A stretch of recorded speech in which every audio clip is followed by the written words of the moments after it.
పోతుంటే పేపర్లు ఎగిరేస్తారు, లేకపోతే ఇంకోటి ఎగిరేస్తారు. ఈ థియేటర్ మొత్తం పూలతో సందడే అసలు మామూలు లేదు. నిజంగా ఓ పడిపూజ చేసే దేవాలయానికి వచ్చినట్టుంది. ఆ థియేటర్లో ఏందన్నా నాకు తెలియదు.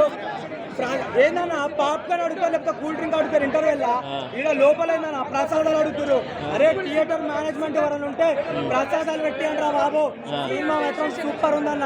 రవితేజ్ అన్న కంబ్యాక్ 27 సినిమాలు ఫ్లాప్ అయినా కదా రవితేజ్ అన్నయ్యి. ఇంకా 127 ఫ్లాప్లు అయినా సరే కట్టర్ రవితేజ్ అన్న ఫ్యాన్ అని చెప్పుకోవచ్చు. అసలుకి మా మెంటల్ నా కొడుకు మాస్ మహారాజ్ అన్న అసలుకి ఫ్లాప్ల ట్రాక్ ఎక్కితే మళ్ళీ అయ్యప్ప స్వామి, సాక్షాత్తు అయ్యప్ప స్వామి మళ్ళీ హిట్ ట్రాక్ ఎక్కించిండు. సినిమా హిట్ అంటే ఎట్లుంటా అని చెప్పేసి మళ్ళీ ప్రూవ్ చేస్తుండు. అందరికి ఏజ్ అయిపోతుంటుంటే ఏమంటారు తగ్గిపోతుంది. మా అన్నకేందన్నా ఏందన్నా ఊపిడేందన్నా బాలయ్య బాబు కానీ ఎక్కువ వస్తుందని అసలు సాంగ్ అయితే ఎక్కట్టో శబరిమలకే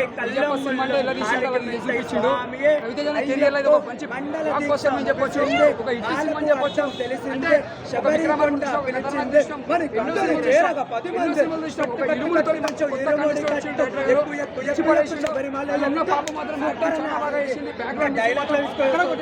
వెనకాల కూడా ఉన్నాడు. ఈ సినిమా మాత్రం ఇరుముడి టైటిల్ ఎలా ఉందో సినిమా కూడా అలా ఉంది. ఒక మంచి హిట్ సినిమా, ఒక బ్లాక్ బస్టర్ ఆటల్లో సినిమా మాత్రం హిట్ సినిమా. Hit cinema. పాప కూడా యాక్టింగ్ చాలా బాగా వేసింది. Block buster super.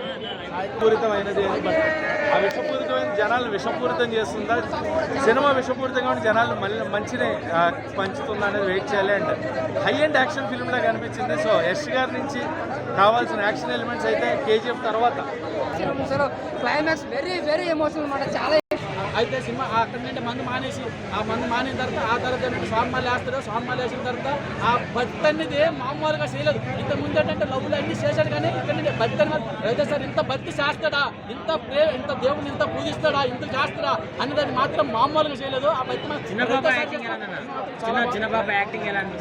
యాక్టింగ్ మాత్రం ఆ మణికంఠ యాక్టింగ్ మాత్రం ఎక్సలెంట్గా ఉంది. ఎందుకంటే తన కూతురు కోసమే తన ప్రపంచం, తన కూతురే ఒక జీవితం, తన కూతురే ఒక ఇదనమాట, ఒక దేవత.